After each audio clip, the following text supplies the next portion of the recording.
Kekerasan dalam rumah tangga atau yang biasa disebut dengan KDRT itu tidak hanya soal luka lebam, fisik, atau berdarah. KDRT itu ada pula yang merusak mental, jiwa, dan psikologis. Sebelum kita bahas lebih mendalam, saya sudah menghadirkan salah satu praktisi hukum yang sejak 2015 berada di peradilan agama.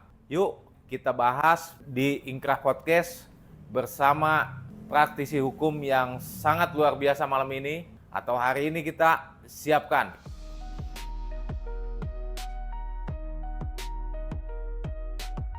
Bang Irfan, selamat datang di Ingkrah Podcast. Terima kasih Bang Dudi.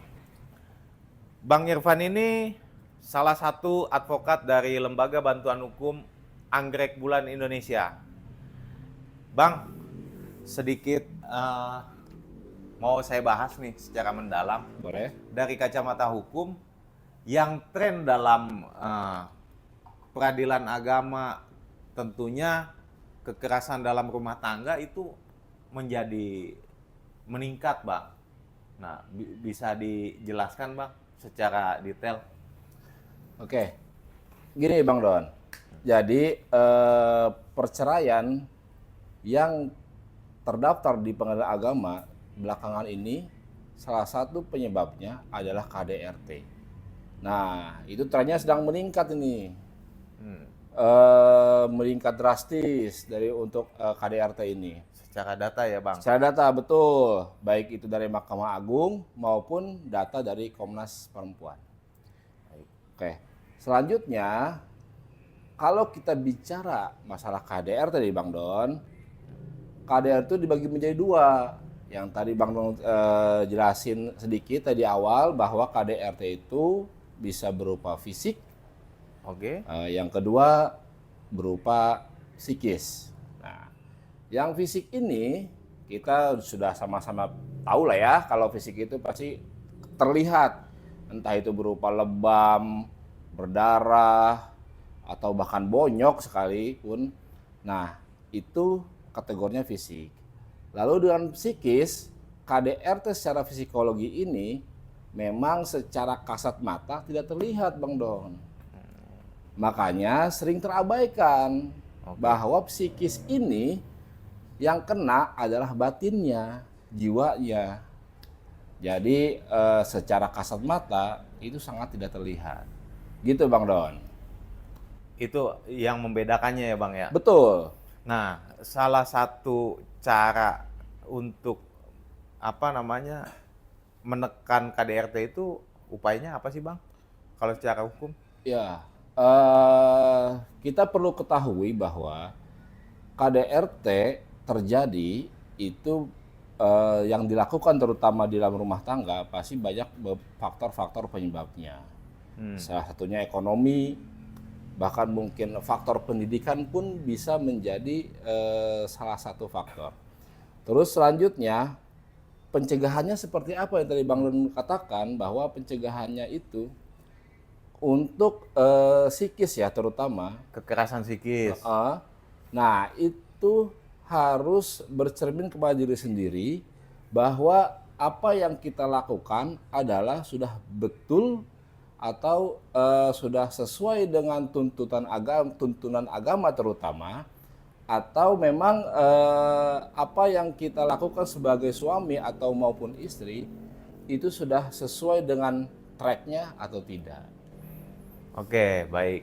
Dari sisi hukum itu kan KDRT itu nggak cuma membahas di peradilan agama, Bang. Kalau peradilan negeri itu yang notabene non-Islam itu gimana, Bang?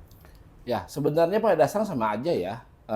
Untuk KDRT itu kan terjadi karena ada hubungan kedua belah pihak, baik itu berupa rumah tangga atau kasus yang lagi viral tadi, yang sekarang lagi viral itu walaupun bukan sebagai suami istri, tapi juga dia ada hubungan di situ. Jadi sebenarnya sama aja. Untuk KDRT pun sudah ada undang-undang yang undang-undangnya, betul. Sudah ada undang-undang yang mengatur. Nah, kita fokus dulu dah ke KDRT yang sering kita lihat di hubungan rumah tangga ya. Bahwa faktornya banyak, penyebabnya banyak. Itu dari mulai ekonomi, bahkan pendidikan yang tadi saya bilang, terus selanjutnya juga ada juga apa namanya faktor-faktor bahwa dia punya sikap emosional, tidak mengerti hak dan kewajiban sebagai suami dan istri, itu salah satu menjadi faktor atau penyebab utama terjadinya KDRT. Tapi mungkin nggak sih Bang, kalau misalnya nih, anggap nih si suami nggak ngasih-ngasih duit Bang. Nah, Kira-kira nih Bang, nggak ngasih-ngasih duit. Kira-kira itu istri di rumah bisa marah-marah nggak? Apa lempar piring? Apa gimana? Salah satu bentuk KDRT-nya ini nih Bang, yang perlu kita bahas ini secara psikologisnya. kayaknya Bang Nun pengalaman nih. Waduh. Ya, jadi itu bisa saja terjadi ya, bahwa dalam hubungan rumah tangga pasti tentu ada naik turunnya. Bahkan masyarakat bilang itu bumbu pernikahan. Bagaimana kita seorang suami mencari nafkah untuk istrinya merasa kurang, itu juga bisa menjadi hal pemicu. Baik lagi kepada hubungan itu tersendiri, bahwa karena dalam hubungan rumah tangga itu bukan hanya harus mengerti, tapi ada kata saling di situ. Saling mengerti, bukan hanya satu doang yang mengerti, tapi kedua-duanya harus saling mengerti. Sehingga rumah tangga bisa berjalan sebagaimana mestinya, gitu Bang Don. Kalau dari sisi bukti nih Bang, secara psikis nih, yang biasa Abang tangani, itu yang paling kuat itu apa sih Bang? Contohnya, apakah kita harus ada bukti video yang ngatain, tolong babi, bego. Apakah itu kan salah satu intimidasi nih Ya Bang? betul. Nah itu kira-kiranya, mohon maaf nih, bukannya kita ngomong kasar, itu kan kadang-kadang ya dari sisi yang terjadi di masyarakat kan kadang-kadang ada juga yang ngata-ngatain binatang, yang tadi saya contohin Bang. Oh iya, jadi itu juga menjadi faktor pemicu KDRT psikis ya, bahwa apa namanya, ancaman berupa ancaman, caci makian. Nah itu kan nggak kelihatan tuh. Yang kena itu hati, ya kan? Yang kena itu hati. Jadi untuk apa KDRT secara psikis ini, untuk membuktikannya bisa melalui video, jika ada rekaman video itu bisa menjadi salah satu bukti, atau saksi, atau ada pihak keluarga yang melihat, itu juga bisa jadi bukti. Atau yang paling bagus atau yang paling tepat itu ada visum untuk psikis itu sendiri. Nah kalau kita bicara KDRT biasanya kan korbannya itu kebanyakan perempuan Bang. Nah kalau untuk perempuan sendiri itu langkah-langkah upayanya itu awalan gimana? Apa dia langsung LPK kalau ada unsur pidananya? Betul, bisa. Atau kita seperti apa Bang? Ya, mitigasi yang paling cepat itu sebaiknya ketika ada KDRT, baik itu fisik maupun psikis, carilah pertolongan yang cepat seperti ke tetangga atau ke keluarga dekat. Itu untuk mitigasi pertama ya. Terus yang kedua, kita mempunyai lembaga hukum, ada kepolisian, kita bisa lapor ke kepolisian, juga ada juga lembaga perlindungan anak dan perempuan, ya kan, bisa lapor ke situ, gitu. Jadi atau kalau jika dimungkinkan, bahkan sekarang ketika ada KDRT itu terjadi, istri untuk melakukan gugatan perceraian juga bisa dilakukan langsung ke pengadilan. Oh gitu. Ternyata di Indonesia itu nggak cuma apa namanya undang-undang perlindungan perempuan dan anak ya. Iya.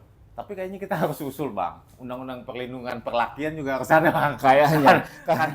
Kadang-kadang kan yang sering dimaki-maki laki-laki Bang. Betul. Apalagi pulang nggak bawa duit. Nah, gila jadi, Bang. Saya perlu jelaskan sedikit bahwa memang perlakuan KDRT baik psikis maupun fisik, masyarakat itu pasti melihatnya bahwa itu korbannya perempuan. Jangan salah Bang Don.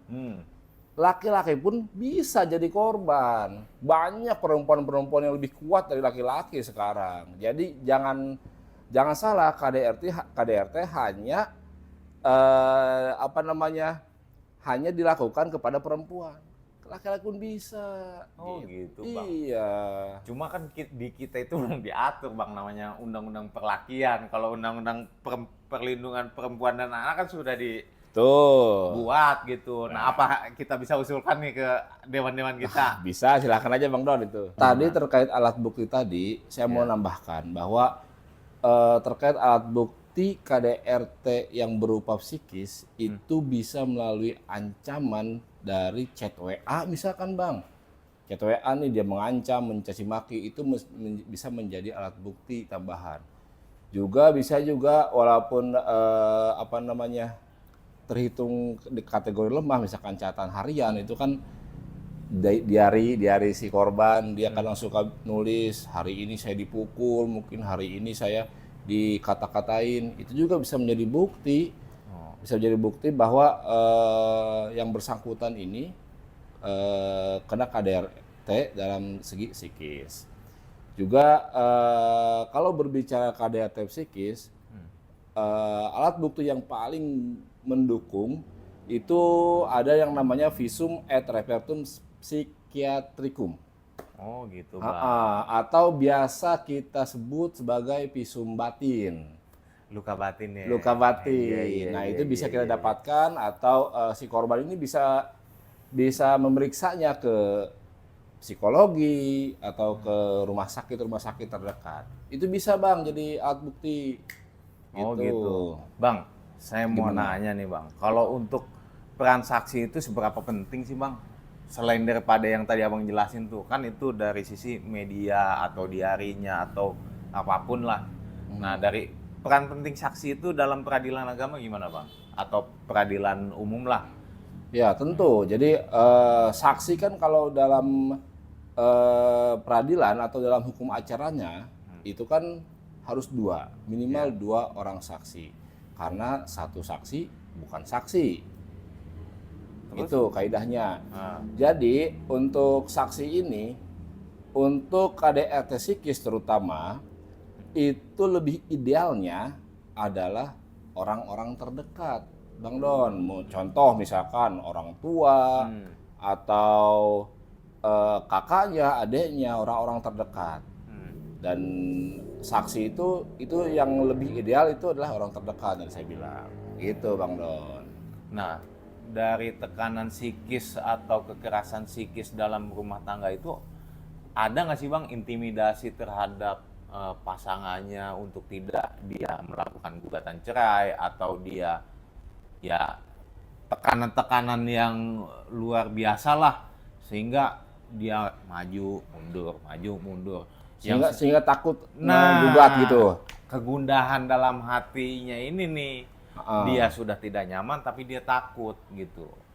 Ya, Bang Don itu sebenarnya sudah menjawab pertanyaan tadi itu sudah berikut jawabannya bahwa ancaman itu salah satu bukti kuat bahwa si korban ini bisa mengajukan gugatan. Tadi kan yang Bang Don bilang pertanyaan tadi kan berupa ancaman. Ancaman yang tadi saya bilang, ancaman itu bisa menjadi bukti. Jadi perlu teman-teman ketahui juga bahwa ancaman itu adalah menjadi salah satu bukti, bisa menjadi bukti untuk mengajukan gugatan ke pengadilan. Dan itu bisa memperkuat posisi si perempuan itu ya? Tentu. Gitu. Ancaman itu bisa memperkuat posisi dia atau bisa memperkuat dia untuk mengajukan gugatan ke pengadilan. Jadi jangan takut ketika ada ancaman dari pasangan bahwa kamu jangan sampai gugat. Kalau kamu gugat, kamu nggak dapat hak asuh anak misalkan. Atau kamu tidak akan mendapatkan harta sepeser pun. Itu kan berupa ancaman. Silakan itu menjadikan alat bukti. Oke Bang, nih kira-kira Bang, kan misalkan si perempuan itu kan kadang-kadang lebih banyak tidak terbukanya dengan laki-laki, teman lakinya maksudnya, atau keluarga terdekatnya yang laki-laki. Nah, maksud saya ketika dia menceritakan sesuatu itu terhadap eh, orang terdekatnya atau orang yang dipercaya itu, kira-kira perlu nggak pendampingan hukum dari lembaga bantuan hukum atau dari kantor hukum Ya, yang secara ininya bisa membuat dia lebih nyaman lah. oke. Jadi gini, ketika ada korban atau seorang istri maupun suami lah katakan mendapatkan KDRT secara psikis, lalu ternyata tidak ada bukti, bukan tidak ada bukti, kurangnya bukti yang mendukung terkait apa yang dia alami. Dari pengalaman saya itu bahwa bukti itu bisa kita ceritakan, atau misalkan si korban itu menceritakan, curhat lah katakan seperti itu, curhat kepada orang terdekatnya, baik kepada kakak, adik ataupun orang tuanya. Nah, orang yang diceritakan itu bisa juga menjadi saksi gitu. Atau jika teman-teman yang di luaran sana atau ada pasangan atau hubungan yang memang udah masuk ke kategori yang tidak sehat seperti tadi, kalau memang takut untuk berjalan sendiri atau memperjuangkan haknya sendiri, bisa datang ke lembaga bantuan hukum untuk menceritakan permasalahannya, biar ada advice, ada nasihat hukum kepada orang yang lebih kompeten ya, untuk memberikan nasihat hukumnya, pendampingan dan sebagainya. Nah, kira-kira lembaga bantuan hukum mana sih yang perlu kita datangin, Bang? Lembaga bantuan hukum itu kan banyak ya di Indonesia. Nih. Tapi lembaga bantuan hukum Anggrek Bulan Indonesia itu lebih tepat sepertinya untuk bisa membantu teman-teman semua atau membantu masyarakat yang memang lagi dalam masa seperti itu, atau lagi masa hubungan yang toksik lah, kalau zaman sekarang kan bilangnya toksik tuh ya, hubungan tidak sehat atau mengalami KDRT secara psikis maupun fisik, bisa datang ke kita, ke Lembaga Bantuan Hukum Anggrek Bulan Indonesia. Itu lokasinya di mana, Bang? Aduh, lokasinya sangat dekat sekali dengan masyarakat, lokasinya sangat mudah dijangkau, tinggal datang aja ke alamat di bawah ini, dan tinggal hubungi nomor kontak juga di bawah ini. Oke, Bang.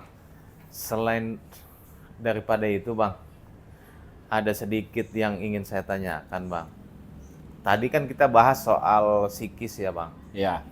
Nah, saya ingin nanya persoalan secara fisik. Karena kan KDRT ini bisa nggak sih, Bang, kita laporkan secara pidana, Bang? Oh, bisa. Ya, bisa. KDRT itu bisa kita laporkan secara pidana. Undang-Undang Nomor 23 Tahun 2004 itu jelas menjelaskan, mengatur tentang kekerasan dalam rumah tangga. Ya, itu bisa kita laporkan secara pidana. Nah, si suami maupun istri yang mengalami gangguan KDRT bisa langsung melapor. Seperti itu. Ini udah ada payung hukumnya, Bang Don. Jadi jangan khawatir teman-teman, jika memang di suatu hubungan keluarga atau rumah tangga terjadi KDRT maupun fisik maupun psikis, itu juga bisa melakukan laporan kepada kepolisian. Dasarnya adalah Undang-Undang Nomor 23 Tahun 2004 tadi. Berarti LBH Anggrek Bulan Indonesia siap dong ya, para advokatnya, para legalnya, mendampingi seseorang yang istilahnya mendapatkan kekerasan dalam rumah tangga, atau seperti contoh yang lagi viral, Bang, nih, yang perlu kita bahas nih, yang boleh sebenarnya ini tidak masuk dalam rumah tangga, yang sampai disayembarakan oleh KDM. Oke. Nah, KDM ini kan mensayembara 250 juta. Siapa yang bisa menemukan si Taufik Hidayat ini, Bang? Ya. Yang telah melakukan penganiayaan yang cukup luar biasa lah menurut saya. Nah, menurut pandangan Abang gimana, Bang? Ya, tentu kalau karena ini terjadi di luar dari ikatan rumah tangga atau ikatan pernikahan, tentu ini tidak masuk kategori ke undang-undang KDRT yang tadi saya sebutkan ya. Ini masuk kategori memang ke pasal penganiayaan. Oke, jadi tentunya Lembaga Bantuan Hukum Anggrek Bulan Indonesia sudah pasti sangat bisa membantu buat masyarakat yang memang dalam keadaan seperti itu. Ya, jadi jika memang terjadi seperti itu, ayolah buru-buru datang ke orang-orang yang kompeten di bidangnya, silahkan berkonsultasi, silahkan minta perlindungan hukum secara hukum, silahkan datang, dan Lembaga Bantuan Hukum Anggrek Bulan Indonesia bisa mengakomodir itu. Nah, gitu, kalau Bang Don. korban ini terjadi mengalami tapi dia dalam keadaan tidak mampu ekonomi, gimana Bang? Ada nggak di lembaga bantuan hukum ini? Itulah fungsinya Lembaga Bantuan Hukum, Bang Don. Kita sangat menerima sekali bagi teman-teman atau masyarakat semuanya yang memang dalam masa kesulitan, apalagi ekonomi sekarang lagi gundah gulana ini, ya silakan datang ke LBH, bawa stok keterangan tidak mampu, akan kita bantu, akan kita advise, akan kita dengarkan keluh kesahnya tanpa ada biaya speser pun. Oh iya Bang, ini Bang untuk mengadvise para korban kekerasan dalam rumah tangga yang nggak berani speak up Bang. Pesan dari Abang itu kayak gimana Bang? Oke, untuk sobat podcast Ingkrah dimanapun berada, hukum di Indonesia itu dibuat untuk melindungi masyarakatnya, dan rumah tangga tidak boleh menjadi penjara legal bagi seseorang. Luka batin itu nyata. Jangan takut untuk mendokumentasikan sekecil apapun bahwa itu akan menjadi bukti di kemudian hari. Memilih untuk berpisah bukan suatu kegagalan, melainkan itu langkah hukum yang sah dan dilindungi oleh undang-undang. Untuk melindungi tentunya kesehatan mental kita, juga tidak kalah penting untuk masa depan anak-anak kita. Oke Bang, terima kasih nih atas waktu dan kesempatannya sudah mau mampir di Ingkrah Podcast kali ini. Yang tentunya mudah-mudahan ini dapat mengedukasi masyarakat untuk dapat selalu menonton channel Ingkrah Podcast di YouTube, di media sosialnya. Jangan lupa untuk di-like dan subscribe. Bang, terima kasih banyak. Sama-sama Bang Don. Untuk datang kemari lah. Jangan sampai Abang kapok ya. Enggak lah, ngapain saya kapok ke sini. Insya Allah kopi dan yang lainnya kita sudah Dengan siapkan senang lah. hati, jika ada undangan kita siap berbagi kesempatan, berbagi edukasi kepada teman-teman sobat podcast. Oke, makasih banyak ya Bang. Sehat selalu, jaya selalu. Jangan lupa kalau lagi lewat sini, mampirlah Bang. Siap. Kantor Pasti. kita. Kita ngopi dulu. Oke.